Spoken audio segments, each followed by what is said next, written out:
Today we celebrate the third Sunday of Lent, and I would like to talk about the first reading. It is not very common to do it, but I want to focus on the first reading. It's a beautiful reading, and I think we can get from there beautiful teachings for our Lenten season. I'm gonna talk only about two because I guess you want to go and have breakfast, so I don't want to be here for too long. So the first one is how that beautiful revelation of God happens. It is an ordinary day for Moses. He is a shepherd and he's working. He's doing his job. He's going to he's taking the sheep in a beautiful place for them to eat, to be there. And in that day, a regular day, an ordinary day, something happens. He sees something. He says that a bush is on fire, but the bush is not consumed. And there is another thing that is very interesting in my opinion. The reading says, as he looked on, he was surprised to see that the bush, though on fire, was not consumed. Fine. But he didn't stay with the surprise. And he just said, okay, it's not consumed. Oh, interesting. And he continued doing his job. Somebody would say, I'm very busy. I have to go and continue doing my thing. I'm not going to stop and approach that is not normal. Maybe other people would continue doing what he was doing or what they were doing. In Moses' case, he was surprised, but he was also curious. And curiosity gave him or made him go to see that. So there is another sentence. It's Moses saying. So I'm going to read the sentence. So Moses decided, I must go over to look at this remarkable sight and see why the bush is not burned. Wonderful. So three things. God many times comes to our lives in ordinary situations.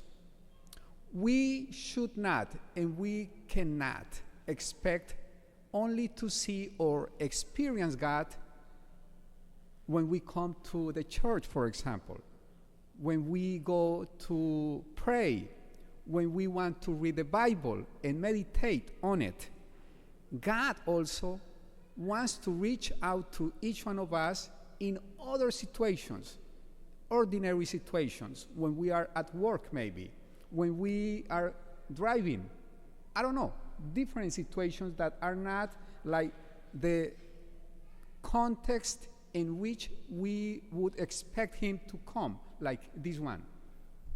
He can use any other situations to come closer to us and reveal something to us. That's the first thing that I can see in today's first reading. So we have to be open to that and be attentive to that God who comes in different situations. I'm calling that ordinary situations, regular situations. We cannot only expect him to come to the situations like the church in which we expect him to be present. He can be present in other ones. And I was talking and saying, like at work, he can be there and he can reveal to us something there. So we have to be open. Lenten season is a season to try to acute that, to be very attentive to those situations in which God can approach us. So when we see that he may be there and trying to tell us something, that can bring surprise. Yes, we can be surprised, but curiosity is important too. Reading preparing the homily, I was thinking about Aristotle and Plato. Both of them say that the beginning of philosophy is curiosity. Now I have to say that the beginning of spiritual life maybe is curiosity too.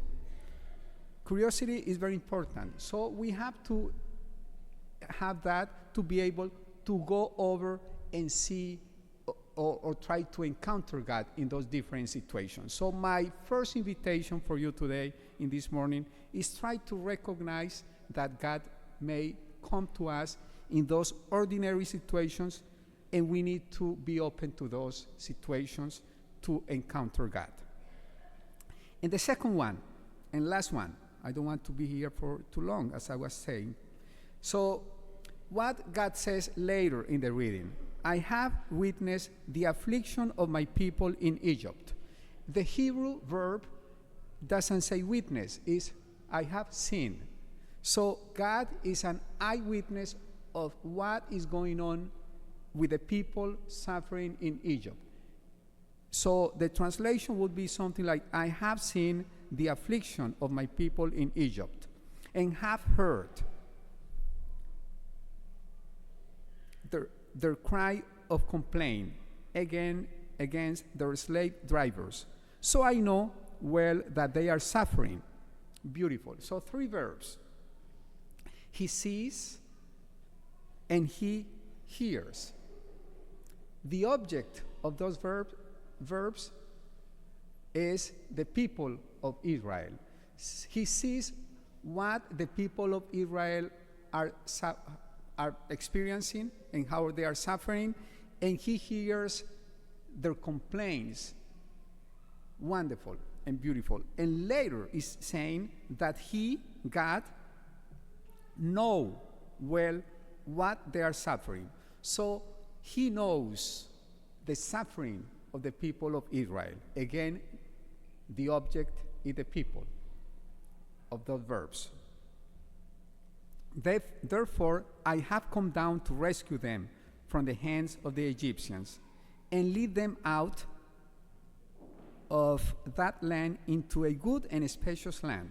So, but he not only sees, hears, and he not only knows what is going on with the people and say, okay, poor people, they are suffering. He does something, and he's planning to do something. He's planning to come down and rescue them and bring them into another space. So he is a God who knows what is going on with the people, but he takes actions in doing something to make the people to be in a better situation. And I think it's beautiful for each one of us, and that should give us comfort that we have a God who really, really is attentive to what is going on in our lives. If we are suffering in something, if something is going on in us, God knows about that. And he sees what is going on. And not only he knows, he sees, and he hears when we are praying to him, when we are crying out to him, when we are complaining about our suffering and our situation.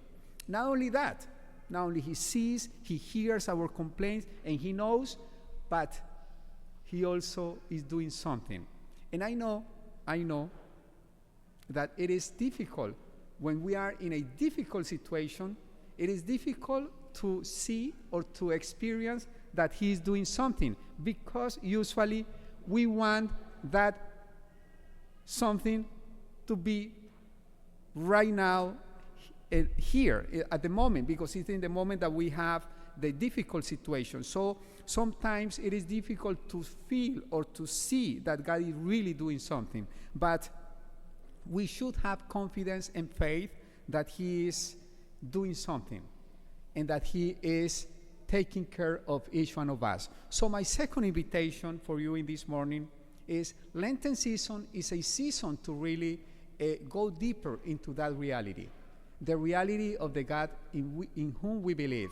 A God who is not distant, a God who is not like blind, deaf, and who doesn't care about us, the human beings, but a God who not only created us, but he is taking care of us every single day, every single moment.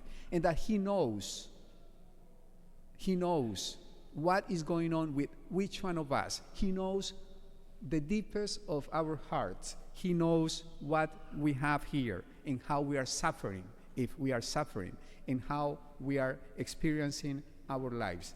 And he knows if we need him. And knowing that, he is not the guy who says, oh, poor Joe.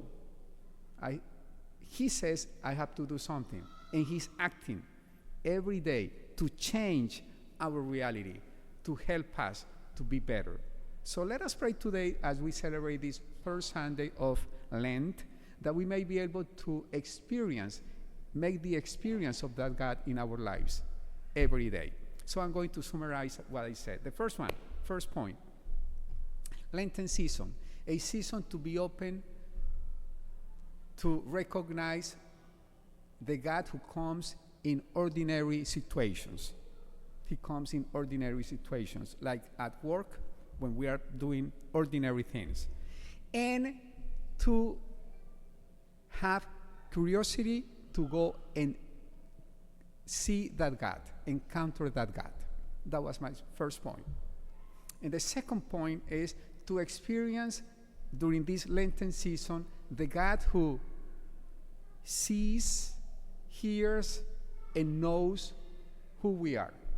Sees what is going on with us, hears when we are crying out to him, and knows what is in each one of us, in our hearts, and experience the God who also does something for each one of us every day.